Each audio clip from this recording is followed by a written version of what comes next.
Hello everyone, it's Angel from GemTCG here. In today's video, I'll be going through this bulk order that I got, and I want to just kind of answer the question that I've been getting a lot, which is how do you process bulk and what is the quickest and most efficient way to go through it? So I decided why not just do it with this bulk purchase, and I'm doing it specifically with this one because like I got this one yesterday, and there was actually decent, very good actually, very good value in there. Like a lot of times I'll get bulk that's already been sifted through, but this one, as you could already see, there were some legendary collection cards, that Arvin reverse hollow, and it was just a bunch of really good cards. So I figured let me just record this and show you guys exactly how I do it. So this one's going to be kind of a longer video, and I'm doing a voiceover instead of talking while, going through it myself because I feel like I don't give as much good insight when I'm kind of just rambling while doing this, and it also kind of slows me down. So I figured why not just do it, like kind of do a voiceover so that you guys can get more information and better quality information. So as you can see, like what I'm doing right now is I am separating it into different types. So there's that big pile, which is the Scarlet and Violet reverse hollows. Then the one on top of it is rares, like the hollow rares from Scarlet Violet, as well as some trainer cards. And then I have a Sword and Shield reverse hollow, and then like kind of like some miscellaneous piles. And the reason I'm doing that, I don't recommend. First of all, actually, for everyone watching, I don't fully recommend this to everyone. I am doing this because it works best for my store. But if you have a different method, feel free to do whatever that is. But I'm just showing what I do. And what I do is I take out all the reverse hollows because I list them all as singles on my store now. Because, well, actually, what I used to do before TCG Automate came out was I would just list like the popular reverse hollows. So, like if I found a Pikachu or an Umbreon or like any cool character or popular character in the reverse hollow form, I would list it on my eBay for like $3, free shipping, whatever, so that it comes out to $1 after the sale and the fees and all that. But now with TCG Automate, I could just list it super quick. So I figured I'm just gonna list out every single reverse hollow that's near mint because people buy them. Like the other day, someone bought 16 Stellar Crown Mewtwo reverse hollows for I think it was like $47 was the total. And if you do the math on that, 3 cents per card times 16, what is that, like 48 cents? And I sold it for $47 after shipping and fees is probably like $40 profit. So that's what I'm kind of banking on now with TCG Automate is just like making a bunch of those lower end sales, but like bigger sales, So like cheap cards but multiple quantities. And that's why I'm separating it into piles. If I were you and you're not using the tool, then I would just say focus on like the higher end cards or like the cooler cards from your bulk to list as singles and then do the rest as bulk lots.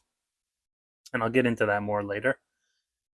And the reason why I don't do the hollow rares from Scarlet Violet is because they're just so common. Like it's the same rarity as a non-hollow rare from Sword and Shield era. They're guaranteed in every pack, so they're not as much demand as like a reverse hollow would be because a reverse hollow there's 200 cards in a set.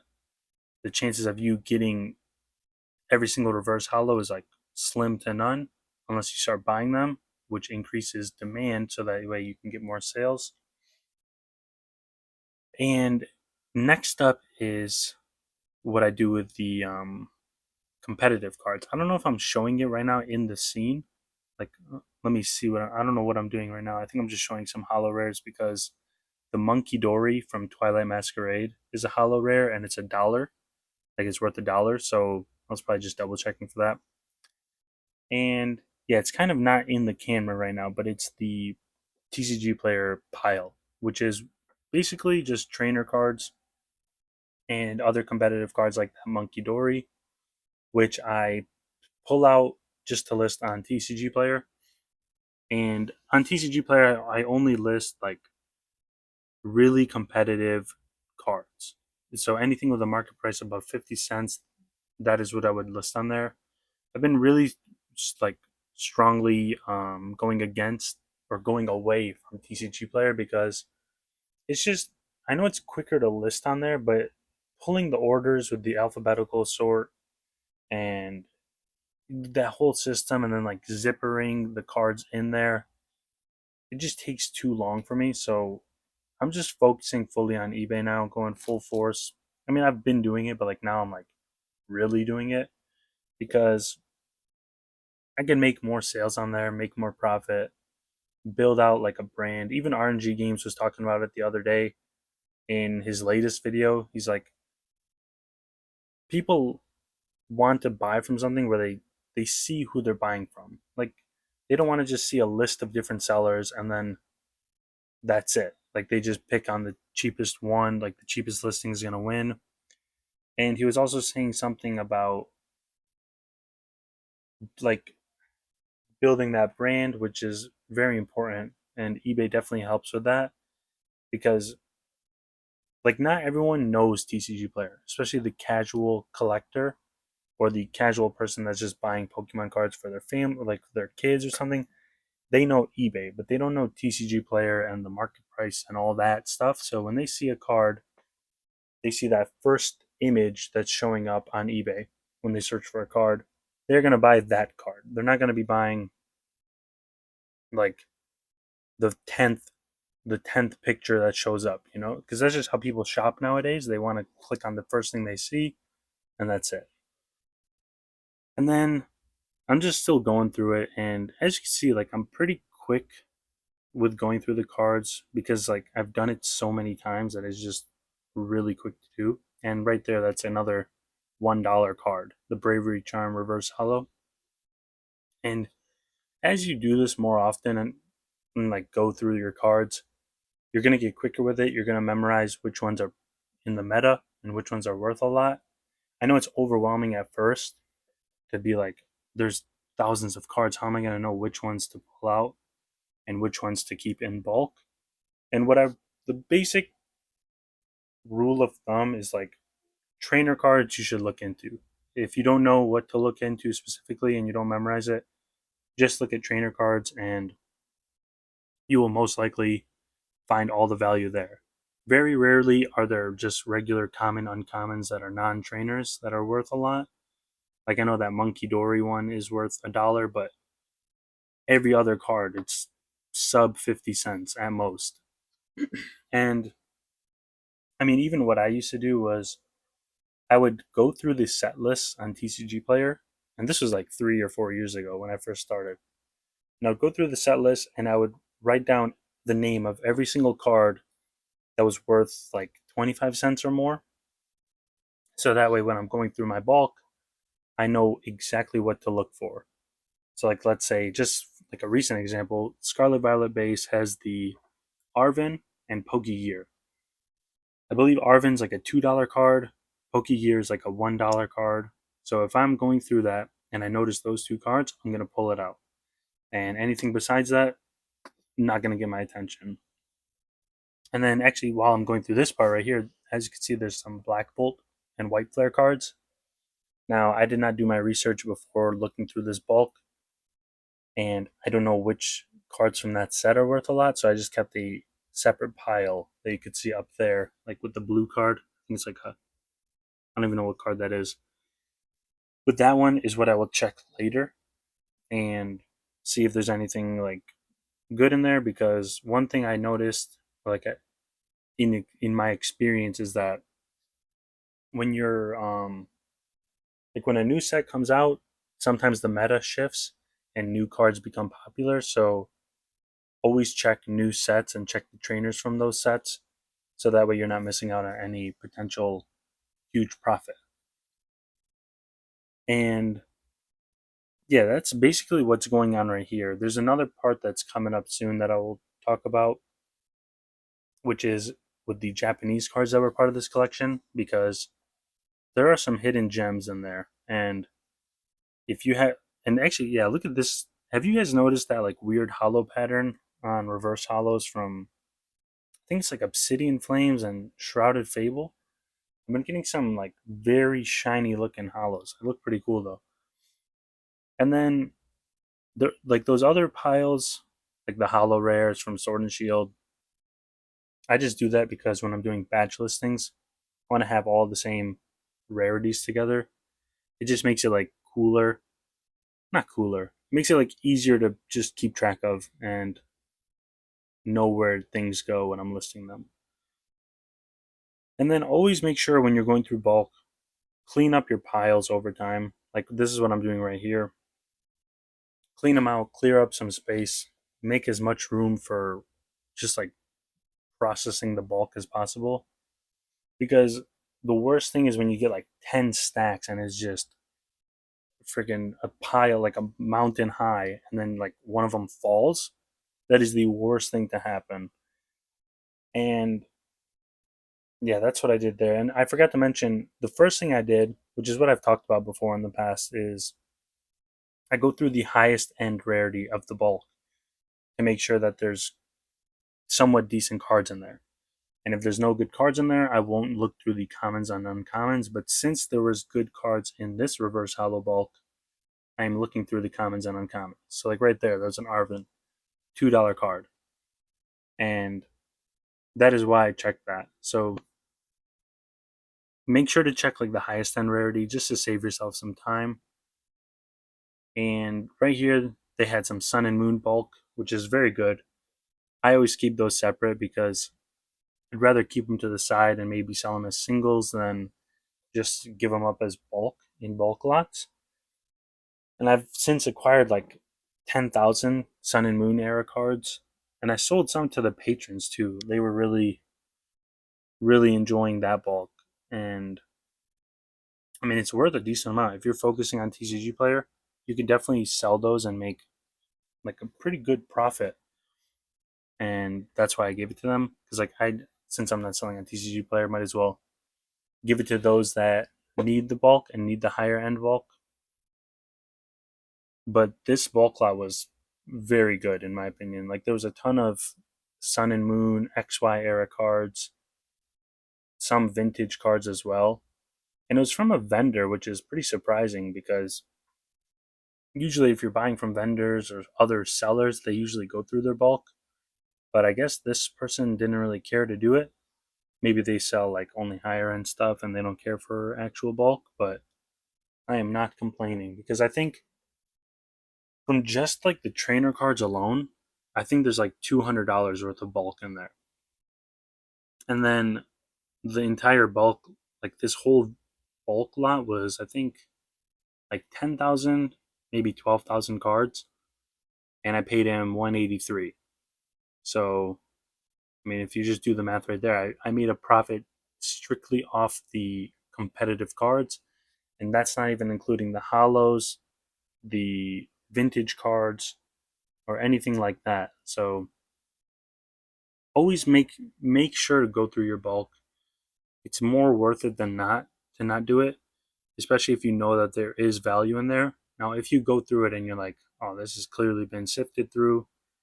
There's like nothing good is in here. Everything above 25 cents is gone," then definitely like don't waste your time. Put it to the side to sell as a bulk lot or do some like eBay bulk lots. That's what I do. That's why I'm keeping those like hollow rares and trainer cards to the side because if I'm selling a bulk lot with like one of them is 100 cards with 7 hollows, I'll include those 7 hollows in there because I mean, as a like like in my opinion, I'd rather have a hollow rare than a reverse hollow as a casual collector. Obviously, there's probably more value in a reverse hollow card, but I think the hollow rares look cooler and most kids that these packs are for would enjoy a hollow rare over a like a reverse hollow. And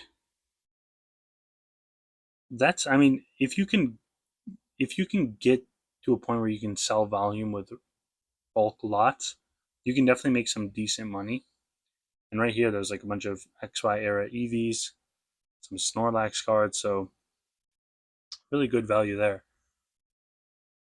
But if you can get to a point where you can do some bulk lots and like quickly not dump off, but like sell off your excess bulk, it's a perfect cycle because then you could just buy more bulk, get more competitive cards to sell on TCGPlayer, and then rinse and repeat. Like, it's kind of like the perfect system and the perfect combination, because if you're buying this bulk and the only thing you're relying on is the trainer cards and the competitive cards, you're going to get to a point where you have like hundreds of thousands of bulk cards, and that's it. And like every time you get a dud lot with no good cards in there, you're just going to be like, there's just going to be no profit there, and then you're going to keep piling up all that bulk. But if you have a way to get rid of it, it makes it really good, because like on a 100 card lot for me, I make around $3 to $4 profit, which, like, it's pretty good, because that lot costs me $1 in inventory, and of course like the shipping and fees is what kills all that. But that's very good if you think about it, because for every dollar I spend, I have the potential to make, let's say, I don't even know what number, but like, have the potential to make a decent amount on the trainer cards and the competitive cards, and then I have a guaranteed $3 to $4 profit per 100 cards if I sell it as a bulk lot. So that's kind of how you have to look at it. And sure, you could just like buy bulk, go through it, and then sell it, like sell it back to a bulk buyer. But that's not always the best approach, because sure, you can dump it all at once, but you're just going to be breaking even on your extra bulk instead of like turning a profit on it. And I'll probably make a video soon on like how to do bulk lots and not a scammy way, because I think that's the worst thing, or like one of the worst things that could have came out of this is like people say, "Oh, chance at a base set Charizard if you buy 10 lots," or like whatever. And I think that's just bad. So I'll make a video on how to do those professionally and like morally right. I don't know. And right here I'm showing the Japanese stuff that I got.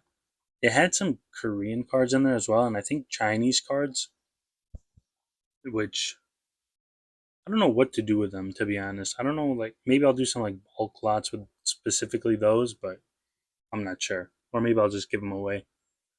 And what I do with Japanese cards, like typically your chances of even seeing anything in there that's worth a decent amount is very low.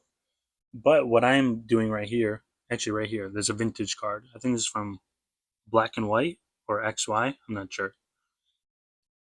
But like what I'm looking for here is Sun and Moon era cards, because on TCGPlayer, Sun and Moon era commons and uncommons, or like anything from Sun and Moon, is worth $1.